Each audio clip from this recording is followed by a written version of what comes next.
mga kalamat, napakamalas talaga itong Puerto rito. Kita niyo yan mga kalamat, yung angkla nila mga kalamat nahulog, nahuros yung kadina. Ayan, nag-area lahat mga kalamat yung kanilang chain, no? Ayan sila, oh. Ayan, nahuros yung angkla, nahulog. So napakamalas man talaga mga kalamat. So dito pa rin kami mga kalamat, no, sa Paradip, India. So ayan, no, iwan ko kung paano nila hilain. So hinihila nila yan mga kalamat, hilain nila yan yung kanilang chain kasi hindi nag-break, nahuros. So ayan, parang may dadive yata or nagagawin nila dyan, natalian nila tapos sa birahin ng winds. Hindi natin alam mga kalamat, to kung Pilipino itong mga crew dito or ano. So ayan, nahuros yung angkla dito sa Paradip, India. So napakamalas naman talaga mga kalamat. Nandito pa kami mga kalamat, oh. Isa rin to,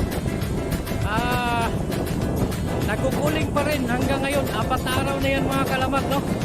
4 na araw nang nagkukuling kasi mainit yung budiga, nagbaga yung kargada. So ayan, patuloy pa rin nagkukuling pang 4 na araw ng mga kalamat. So di pa rin kami nakaalis dito. So yun lang mga kalamat, maraming salamat, God bless and see you next time. Please subscribe, like and share, and please click the bell button to subscribe so that you will be notified once we have the new uploaded videos. So thank you very much, God bless and see you next time. Ayan mga kalamat, o, tingnan nyo, wala na silang angkla mga kalamat, pati yung chain wala na, nahulog na lahat. Ayan, ayan, o, nahulog na yung pati chain, pati yung angkla wala na. Ako, sana napadpad.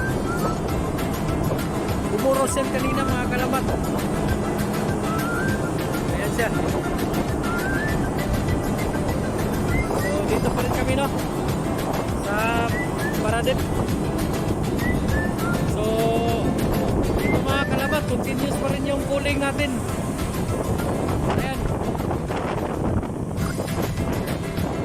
hindi pa rin na ulis ka kasi nasunog yung karkada nga. Mababa yung so sabi mga kalamat, hindi na daw, alis na pabalik. So abang-abangan lang natin kung anong mga balita dito. Yung na mga kalamat, maraming salamat. Please subscribe, like and share para lagi kayong updated sa mga videos na i-upload natin. So don't forget to click the bell button mga kalamat. Maraming salamat.